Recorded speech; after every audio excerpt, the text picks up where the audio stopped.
Hello, hello, hello. Welcome to Tammy's Table. This is Tammy Gaines, and I'm super excited that you're here, that you've given me the gift of your time. We'll make sure we don't waste it at all.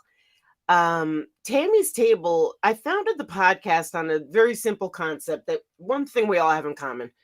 No matter what your race, no matter what your religion, no matter what your gender, whenever there's a house party, somehow everybody ends up in the kitchen and they're talking. It's a mishmash of people that are just, providing insight and wisdom and experience for people that may not have gone through whatever it is they're going through.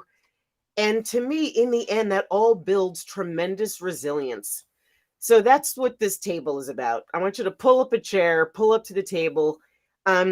Every week we have a topic that's about building resilience in a particular part of your life.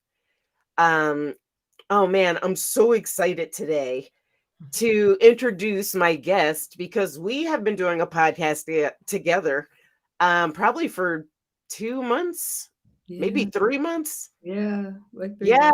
I immediately had like this great vibe with her. She is soulful and she is wise. And she is a relationship expert. Am I the only one that calls you Dr. Love, or is that like thousands of your followers call you Dr. Love? Well, I wouldn't say thousands of my followers. But every time that people want to call me the love doctor, the love guru, people want they're all in on it. I'm cool with that. I don't have a doctorate, so I don't want to claim that. But people can call me what feels good. You could be like that congressman from Queens. You could just call yourself a doctor. Right. Do the George Lopez. I'm going to call you Dr. Love. Right. Just claim whatever I want to. I went to the School of Love Medicine. And I think we've all gone to that school, and sometimes you don't graduate, and sometimes you do. Exactly. So listen, first of all, am hoping that you can give like my listeners a little bit of background, because I think your background is super interesting and how you came to be Dr. Love. Yeah, that's a great question. I mean, it really goes all the way back to the beginning, because I feel like a lot of times if we're honest with ourselves, those things that we are most passionate about and purposeful around start from a very young age. And I grew up with a reading teacher mom, and she always supplied me with lots of books. And I've always been obsessed with love and romance. And I always had a full supply of all the, the classics, the Harlequin romances, the whatever I wanted to read around it. And so in my formative years, it was definitely something that I always had a natural interest in. Okay, hold on a second. Can I interrupt you? Sure. Do you mean like your whole life has been informed by Fabio? Can you imagine?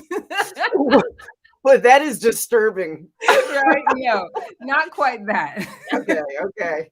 But what it is that, those were the indicators of what I would most be interested in when I was growing up. So what that afforded me and what that offered me was just avenue into my interest, right? So it's just like if you're a musician and that is your purpose and that's where you are most passionate, you will probably have some sort of affinity for it when you're young. Mm-hmm. Right. So whether you end up playing the instrument you played or whatever is neither here nor there, but it does indicate where the passion might be. Mm-hmm. So I say I have a formula. I believe our purpose is where our talents plus our passions meet our challenges. right? And so I've always been very talented at communication and interaction and presentation. And I was a performer for a while. I've always been passionate about love and relationships. And as an adult, because of my learned experience, my lived experience, whatever traumas, relationships and connecting were a challenge, especially as a young adult. So when I put that together as sort of like a formula and a soup, it all, as I'm overcoming my challenges and learning and educating myself and going through my own trials and tribulations and learning how I help others or help myself and, what's possible around what can be created, it all came together. And after years of a career in art direction, I pivoted and said, I really want to make a difference in the world. And I started to live into what I'm truly passionate about. I love it. Yeah. Tell me that, say that formula again. That's an interesting formula. So your talents plus your passions, right? Right. All mixed in together, Right. multiplied by your challenges. Yep. So talk about that last piece, because that is going to not land on everybody. Yeah. So, like I said, I'm very talented at the communication thing. I'm very talented at connecting and presenting. And I've always been passionate about love. But the way that showed up in my adult life was that I was challenged to really develop intimate connections with people. I was challenged even with roommates. I had a long list of roommates I couldn't get along with. I had a lot of beefs with people. I had a lot of resentments. I was, what I call an emotional serial killer. And so what I had to do was apply what I was good at and what I love in a way that I didn't know how to do. I had to learn how to do, right? That's so I had to learn. Man, that is incredibly insightful. That's amazing. That's amazing. You touched on so many things there. I wouldn't say that you were an emotional serial killer. I think we just don't know. If we weren't okay, let me just talk about me, not we. I have an incredibly terrible relationship with my mom. Incredibly terrible. That would take up like a year of podcasts to even get through half of it. Yeah. And I had a very challenged relationship with my dad because he was always having to choose sides between me and my mom. And I was super close with my three brothers. So I basically had no women in my life except my grandmothers. So yeah, when it came to relationships, I think like a dude. I acted like a dude. Getting really intimate was really difficult. Yeah. So talk about, so you landed here. I think you're just brilliant at this. Oh, thank you. So what I wanted to talk to you about specifically was how we build resilient relationships. So, at the table, we talk all things resilience. Like, how do you grow through your challenges? How do you keep going when you just want to lay down and stop? Yeah. And that, I believe, begins with relationships. Yeah. Like the people that you're surrounding yourself with, how you're talking to yourself, people you work with, like that all impacts, I think, how you can either stand up and keep going or fall down. What are your thoughts about that? 100%. I mean, I think the thing is that, we don't necessarily get the education that knowing what you want to be about and what's most important to you is going to be the most important thing in your life and how you relate to people, right? But if we let ourselves go ahead and fall down when we want to fall down and give up and get to a point where a lot of us get to, which is, sorry, my dog in the background, that dark night of the soul where it's like, I can't go on. I don't even know what else to do. It's in that moment that most of us get that epiphany of what is most important to me. Like, what am I fighting up against? It's that willingness to be with that. So everything has broken down. I've lost everything. I give up. I've been trying to control. I've been trying to force. I've been trying to make it happen. And now everything has fallen apart. Is exactly the seed point for now I get to figure out what happens next. Right. Right. And some people, it's like challenges give you a clean slate. Yeah. Well, that's wrong. They give you a choice to have a clean slate. A choice to have a clean slate. I mean, here's the thing. For some, it's a time to lay down for a while, and that's okay. Yeah. Right? It's a time to just go ahead and be down for a while. But what they do is they offer an opportunity to release, Like Oprah, she did a really great, I don't know what it was for, whether it was for a show or whatever, but there's a viral 3-minute thing where she talks about wanting to get cast for The Color Purple. And how she did everything she could possibly do to get cast, like, used every possibility, and just hadn't heard from Steven Spielberg. You have to watch the clip. And then she got to a point where it was like, there's nothing else I can do. Yeah. And just that willingness to say, you know what, I don't know what else to do, is what opens us up to, the beginning of finding what it is I need to do. Yeah, I'll be transparent. I think this is such an important topic. Yeah.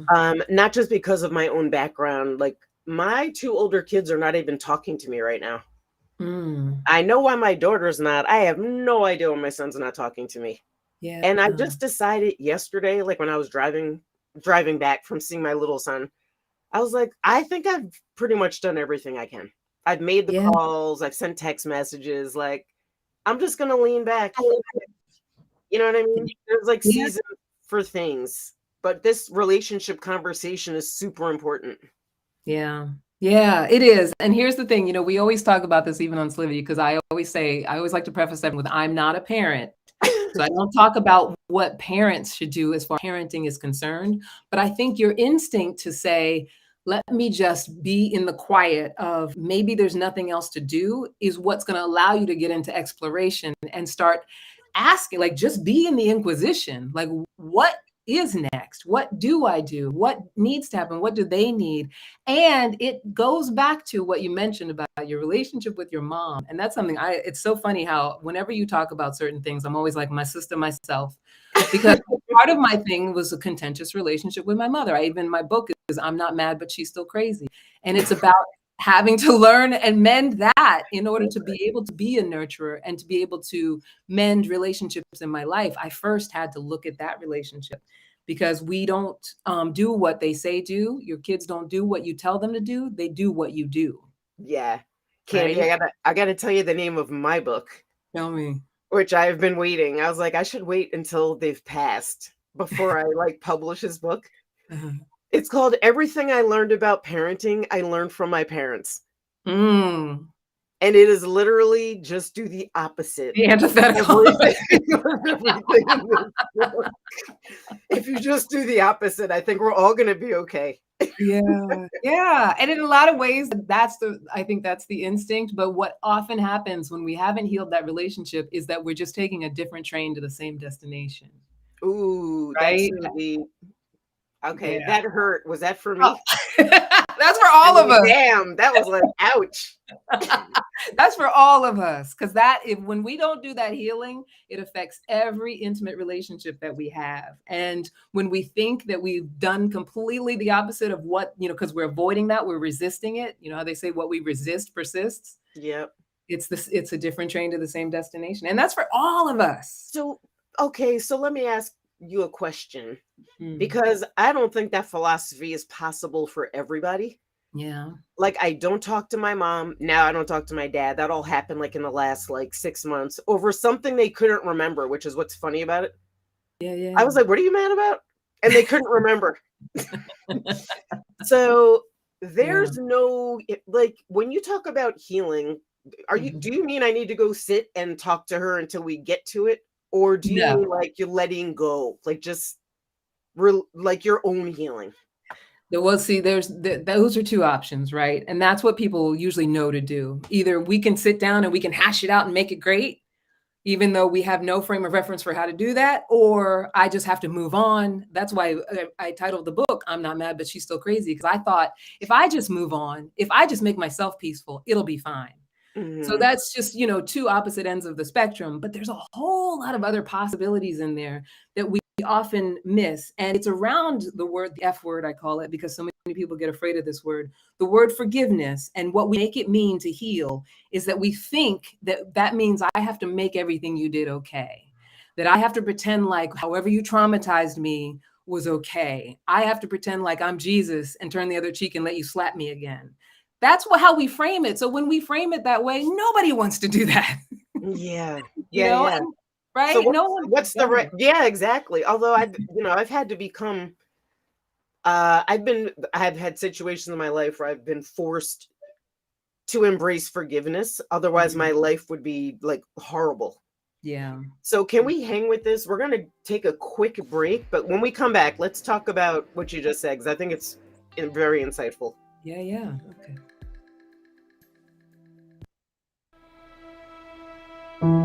Have you ever asked the question, if I was to be anything, what would I be? Regardless of money, regardless of status, beyond popularity and fame. Living your passion, feeling your life has purpose. Solivity is a space to nurture that which lives in all of us. A place where work can become play, and doing what we love creates the dreams of a lifetime.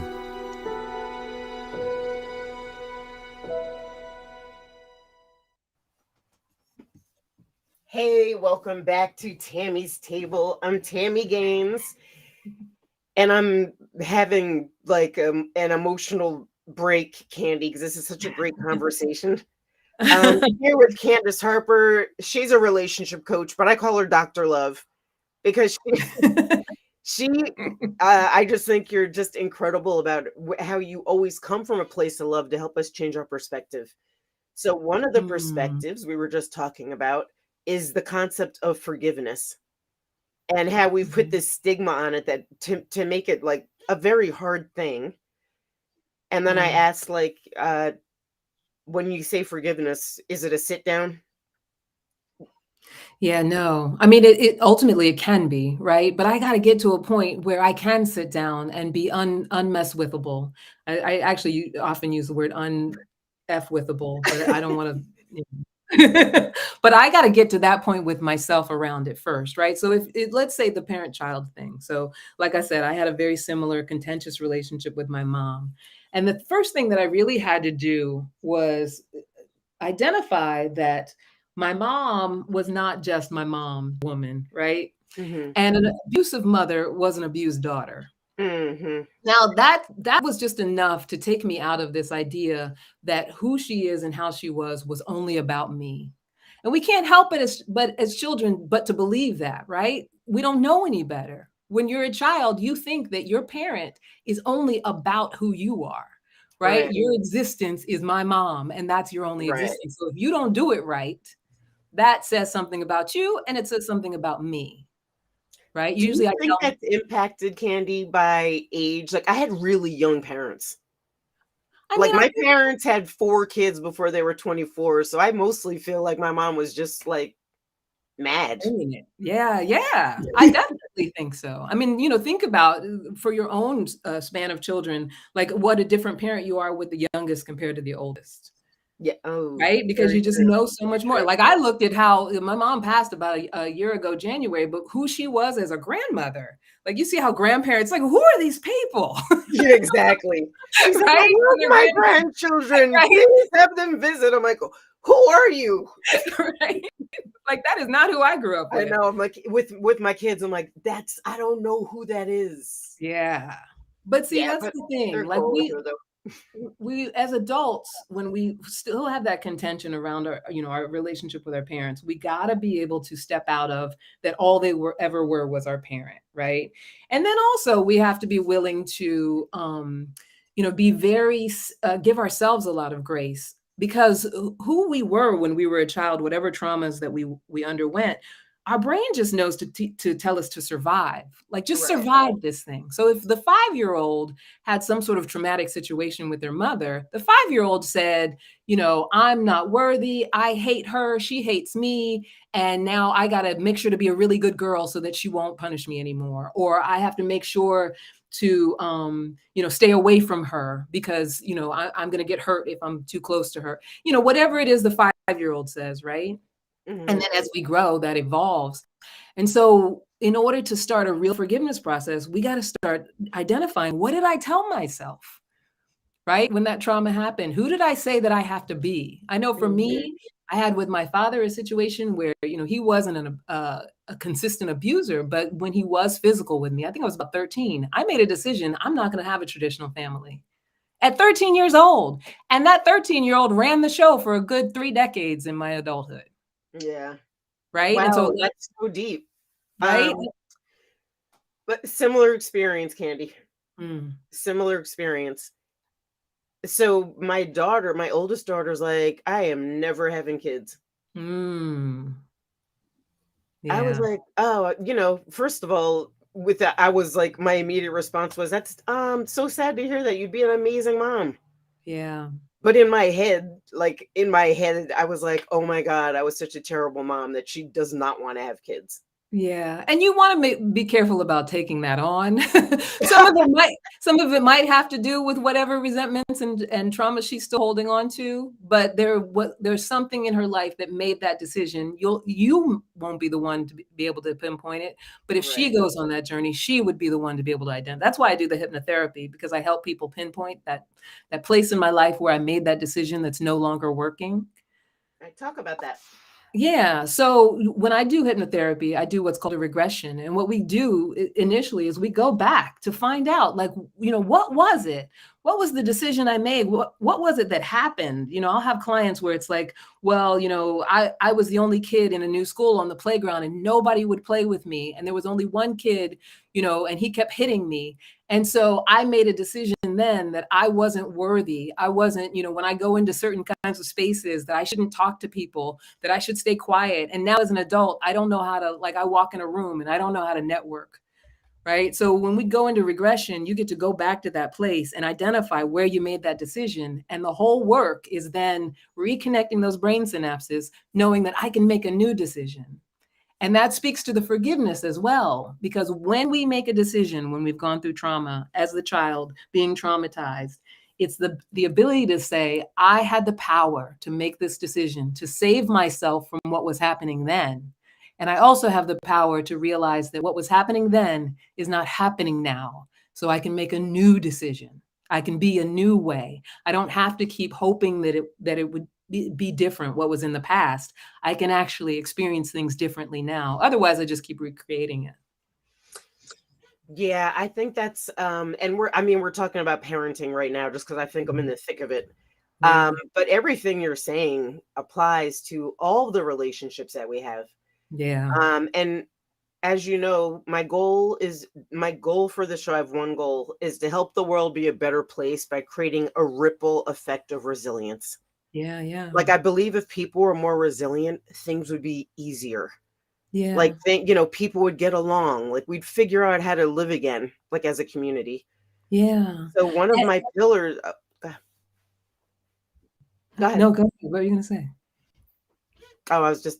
No, say what you were going to say. Well, I was going to say that like, I hear that purpose in your speaking, and I think that that's a beautiful purpose. And I think, the distinction that we want to make, though, is that there's the resilience that is, I'm just powering through the pain. And then there's the resilience that is, I am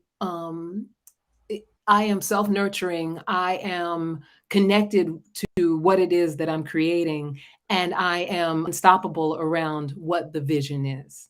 Right, exactly. Right? So even though I have 3 brothers and I am a total tomboy and all of that stuff, when I talk about resilience, I really am talking about softening your heart and opening yourself up to the opportunity to grow. Yeah. To be somebody different on the other side of this challenge. Yeah. Because like that's the opportunity, right? And people, you can choose to take it or not take it. But I think that dictates how your life goes. Absolutely.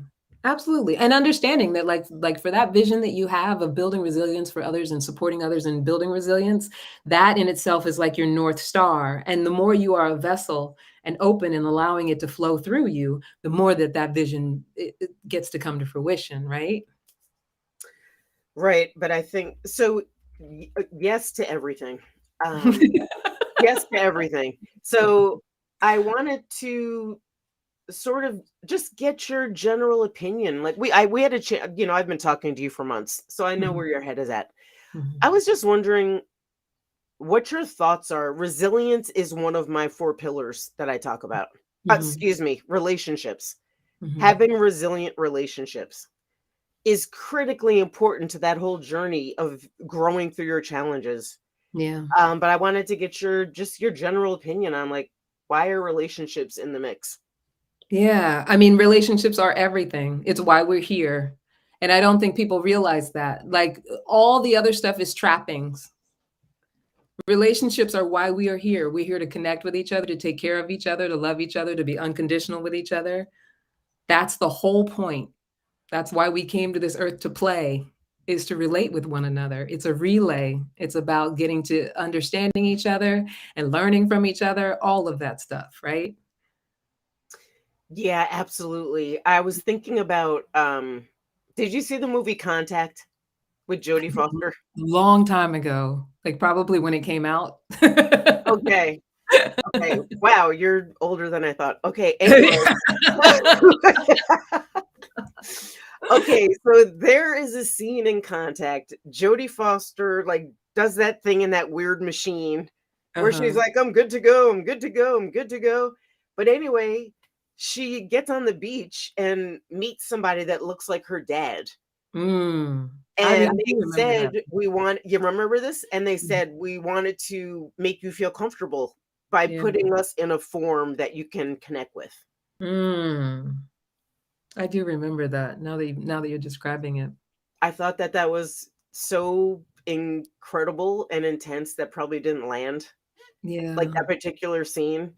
But I Yeah. think relationships, like, how we show up for ourselves and for each other in a way that can, create change Yeah. is critically important. But so what do you think the barriers are? Like, what do you think the Well, barriers are to getting to that point? I think when we talk about resilient relationships, the first barrier is that we often go into relationships without any sense of ourselves, right? We are either going by what we were told, what's tradition in our family, what we were conditioned to think.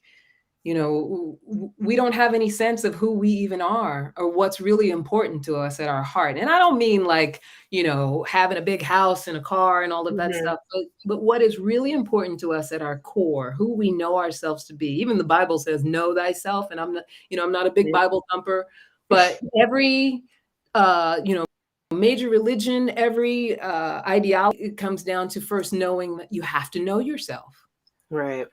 right? So that's the one thing. If I start there, then I have a better chance of having a resilient relationship. And then I have to So, Candy, understand. wait one sec. So know thyself. Mhm. That is, let's just for a second, let's just lean into that. Like, Okay. know thyself is like know your values, like Mhm. know what your guiding light is. Like, Yeah. you really need to know yourself before you can connect with anybody else. Is that what? In in a deep level, intimate way, to have a resilient relationship with someone, you do have to know yourself, right? Because you have to know what you're a stand for. Mhm. So, and knowing yourself doesn't mean that like, let's say you're 20 years old. You don't have to know what your career is for the rest of your life, but you do have to know what you're passionate about, what Right. you're talented at, what you have an affinity for, what, when you're doing it, is your most authentic, pure, flowing state, right? Or when you're Yeah. being it is your most authentic, pure, flowing state, right? You think about people, and I always use this example, and I think we've talked before, and I've used this example, like Michael Jackson, right? Yeah. All the stuff around his life aside, like his personal life and whatever Right. crimes he committed, all of that stuff aside, think about any time you've seen him perform on stage, right? Like Right. that sense of, this is what I was born to do. Exactly. This is why I'm on this planet, to do the Yeah. moonwalk off the stage. Yeah, like whatever else is So going on in my life, whatever other things I'm, committing or messing up in my life, it has nothing to do with when I'm connected with what I'm born to do, what I know I'm a stand for, right? And, whether it's about helping others, breaking generational cycles, just making a difference in my own education, being a lifelong learner. When I understand that that's who I am, I have something to stand for. Yeah, I gotta tell you, I think that is the fundamental problem in the country right now. What, that people don't know who they are? They don't know what makes them happy. Absolutely. So they're chasing stupid ass Donald Trump. And what he thinks, and Ron DeSantis banning books. Like, I think we've fundamentally have lost a sense of who we are and what we stand for. Absolutely. It's why we're so about instant gratification. It's why we believe people when they tell us, crazy things and make crazy promises that don't make any sense. It's why we are sold the okie doke. It's why we get scammed. Yep. It's because we're looking.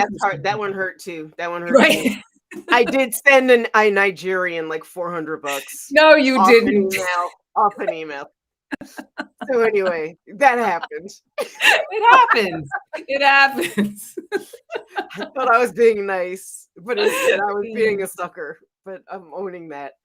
But listen, do you think okay, so let's agree that is, I believe, that's the starting point. Yeah. Right? Yes. I think that's the starting point. So go ahead with the other. You're going to name a couple of other ones, but I do think that's a starting point.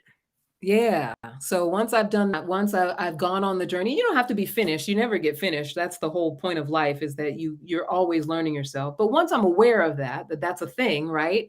Then I get to get clear about what my core values are. So if I'm getting in relationship with someone, whether it's a romantic friendship or even a family member that I'm, partnering with on some level, whatever that might be, if I understand what's important at my core, then I know whether this person aligns with me or not. Like, let's say we're two people and we're cousins, and I have a friendship with my cousin. We've been friends since we were in high school, but I've decided that what's important to me at my core is being able to, build something that's going to give back to my community. And my cousin has decided that what's important to them at their core is being on the streets.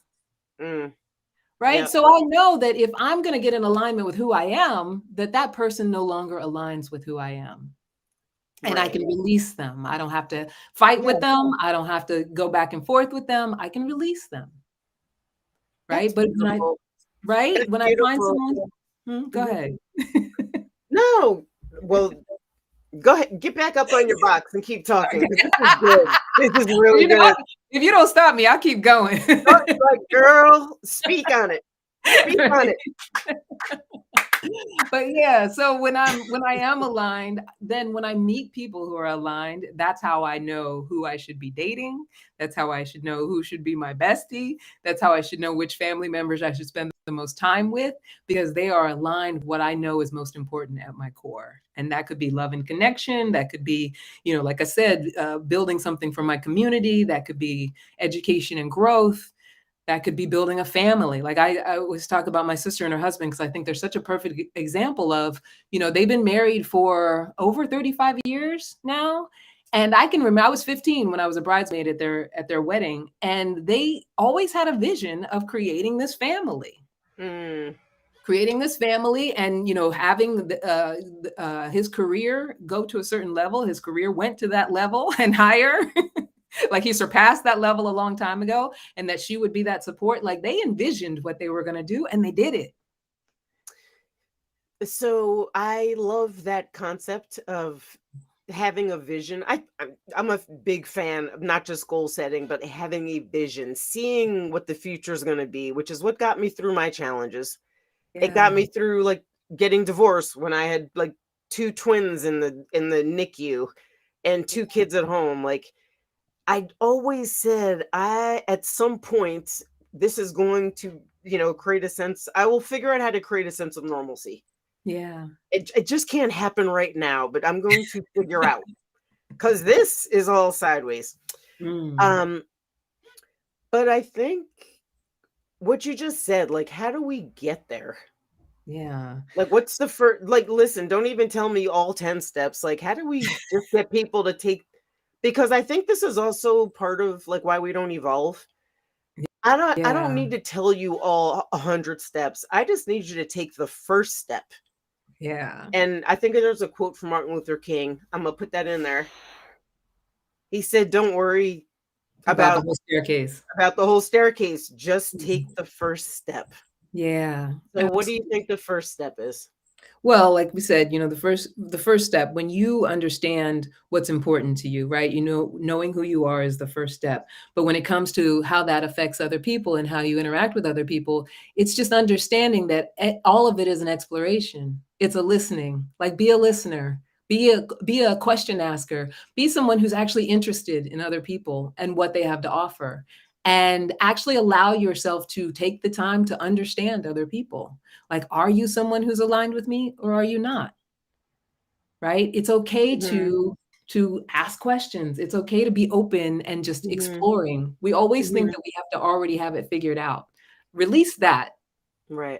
If we want to make it concise, release that I have to already have it figured out. That's the first step. Know that I'm in an exploration.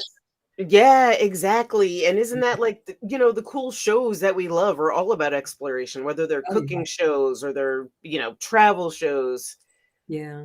I do think the problem is, Candy, people put it on a mug. Enjoy the journey. They put it on a t-shirt. It's all about the journey, not the destination. Yeah. They screwed it up for everybody, because I do think we just need to lean into the journey of getting to it. And it's not always easy. And I think it's not always pleasant. Yeah. But that's why we need each other. So, like, there's been this boom in the past decade or so of coaches, right? I'm a coach myself. So when it comes to our communities and our leaders and coaching and things like that, that's why we need each other, because we could put it on a mug and walk around with it on our mug all day long and have nothing happen. But if I say, I really want to get into understanding myself, well, you got to have somebody else help you do that, right? You need somebody who has some skin in the game, who's going to guide you through being able to do that. You need a community that's going to say, this is why we come together, so that we can share our stories and, get to know ourselves. It's that part of it. All of it comes down to relationships. Relationships are everything. Yeah, Candy. I told you guys this story on our Solivity podcast, but it's worth mentioning now because I think this was like an incredibly compelling defining moment for me. That my daughter gets it. My little daughter. Yeah. I have a million kids. They're like roaches. So this is like my third kid. So we went up to Boston so that we could do some college tours. And we were on our way to our thing at Harvard, like the tour at Harvard. And we were just maybe just going to be on time. We didn't have a lot of time. We had 4 minutes to get there on time. As we're walking down the sidewalk, we saw up ahead that there was a woman laying on the sidewalk in the snow with a wheelchair. And the guy that was with her was also elderly, and he was trying to figure out how to get her up. So Bria was like, all Bria said was, "What?" I was like, "Listen, we have a decision to make. We can help these guys do whatever they're doing. It just doesn't look good. Or you can go ahead, or we're going to be late for your tour, or you could just go ahead of me and I'll help them." Yeah. She was like, "We got to help them." Yeah. So that whole thing was wacky. I said to that woman, "Do your legs work? I don't know what your affliction is, but you weigh 200 pounds and I weigh nothing. Yeah. I just need you to help me out." But, we were there a little bit late, but I love the fact that Bria was like, "Yeah, we got to help." That's why I think this relationship thing is so important, because it's everything, right, Candy? It's community. Yeah. It's, this is what we're supposed to be doing, but we're exactly doing the opposite of it right now. And what Bria did in that moment is that she was a stand for who she knows herself to be. Whether she was aware of it or not, she was a stand for who she knows herself to be. She had someplace important to be, but who she is someone who helps people. right? So that's how we do it. That's how we do it. We practice being a stand for who I know myself to be. And that's how we find others who align with us. And that's how we find ourselves in situations that actually, support us and align with who we are. It's being a stand for it. But it's very scary being a stand. Yeah, it is. Our society's made it very difficult to take like a really strong stand. Now, here's the thing about that, though. I mean, Go because there's the stand that we can take where it's about a fight, it's about resistance, right? And that is terrifying. And many people can overcome it, many people cannot. But there's also the stand that's just being true to myself, right? And that's a scary thing as well. But the more, it's like any muscle, the more I practice being true to myself, the more it becomes automatic, the more it becomes the default. Right. And you get to a point where, like I'm 51. I'm like, I have no time for the BS, just none. I really don't. Right. I agree. And there was a time like 20 years ago where it was like, oh, okay. So you're telling me no? Oh, okay. You don't want to pay me more? Oh, okay. And it's like, I don't have to do that. Like at this age, I've practiced long enough being a stand for who I know myself to be and what value I bring, that I know I don't have to do that anymore. Like, you're a no? Okay, let me go find a yes. Good luck. Yeah. I know exactly what you mean. It's definitely no time for the bullshit. And I also care a lot less about the stuff I used to care about. Yeah. Like when I was younger, like on the job, I was hungry. I wanted to get promoted. I needed to make more money. Yeah. I went on a trip. I just went on a trip last week to meet some of my colleagues. And I realized that I just want to do a really good job at my job. I have no aspiration to move up in the organization. I just want to do a really good job. Yeah. Because it's not important to me anymore. So now what have you defined a really good job as being?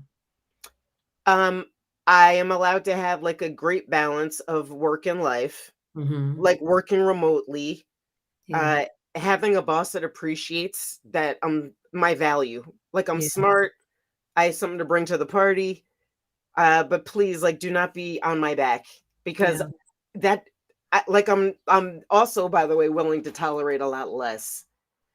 Yeah. So, but what I'm hearing is that the core values in that is autonomy, balance, peace, right? So that's what you're doing, is you are aligning with the things that are important to you, and that's being a stand right there. Yeah, and contribution. Yeah. So we should drill down on like that whole thing about like taking a stand. I think means a lot more today than it did like 10 years ago, right? Yeah. Or in the 60s. Yeah. So I know you and I and Brian talked about this on another podcast, and we certainly don't have enough time to do a deep dive, but if you're like transgender, or you are a whistleblower, right? Or you are you're a victim of sexual assault or abuse, like taking a stand could change your entire life. And then you have to want to change your entire life. Yeah. And with all of those things, the most important, the formula is, am I living as my truest self? Because that in itself is taking a stand, whether I'm holding a sign and yelling in someone's face, or just actually just living as my truest, authentic self, right? Like, what is within integrity to me? What have I put my word on? And how am I going to fulfill that word? Because that's what's true to me. Like, that's what it comes down to for everybody. Doesn't matter. Yeah. I love you. I love You're so awesome. You're so awesome. Talk about, okay, so let's tell everybody who, I'm going to blow this podcast out to the world. So are you cool coming on my show like once a month and just having this conversation? Yeah, of course. I just feel like nobody's having it. Yeah, no, I absolutely agree. Yeah, I'm definitely cool. All right, talk about your project, because I just have to find the time. I'm supportive. Yeah. Talk about your project. We're going to put it out there. You know I'm going to be on you and hold you accountable. I know. I should just narrate it into my phone. Right. Right? That's a great idea. Transcribe it. It'll probably be a lot funnier than me writing it. Right. I think you should do it. You should do that. So it's called It's Homie, Yo Stay, Sis. which is the title of my compilation book for BIPOC plus women and our stories of home. And I'm asking for submissions. I'm asking for, there's a lot of Black women writers out there, but just women of color in general, Indigenous women, whoever you are, your relationship with home. We have so many stories around that. Some are tumultuous and low vibrational. Some are around abuse, but then there are also some that are around high vibes and finding my dream home and, creating life like I never imagined, or having the best experience I've ever had within, whatever home situation. So I want to compile our stories because I believe that telling our stories and sharing our stories is part of what heals ourselves and others. And so right now I'm taking submissions, and the way to submit, you have to go to bit.ly/it's homeostasis, like the actual word homeostasis, balance, right? That's why I called it it's homeostasis. Is there a deadline or is it rolling admission?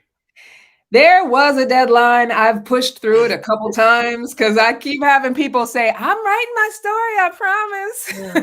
Oh, right now I'm looking at mid-June for the cutoff, right? All right.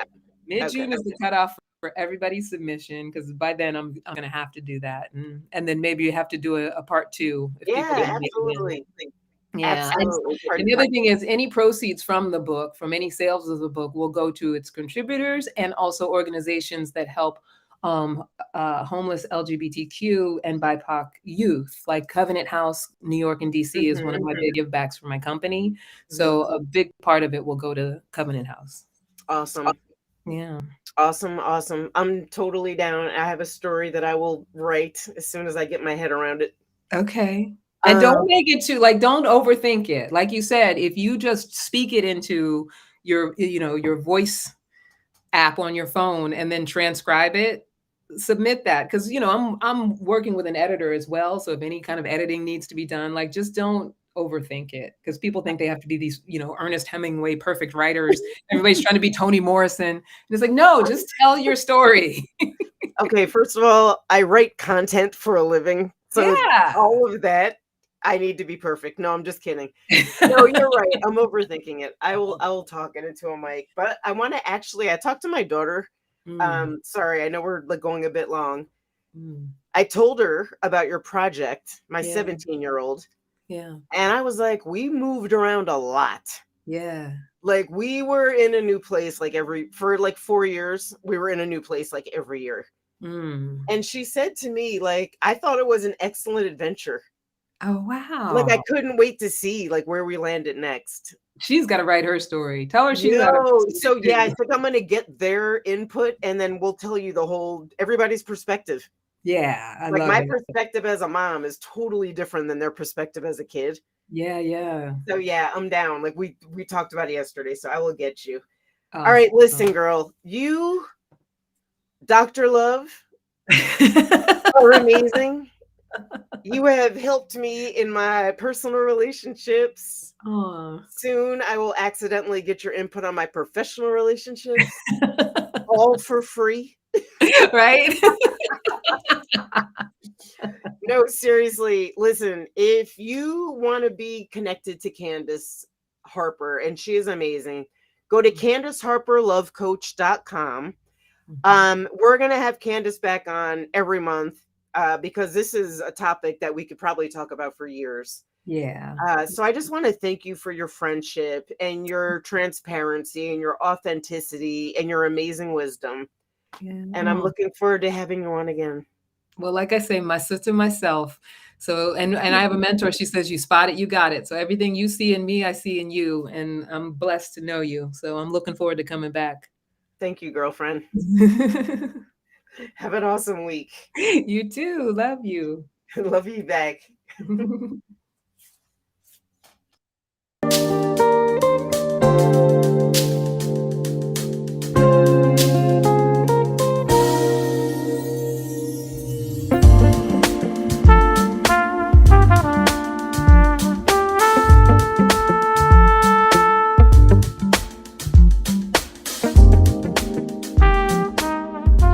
This work is subject to copyright owned by Affinity Global LLC.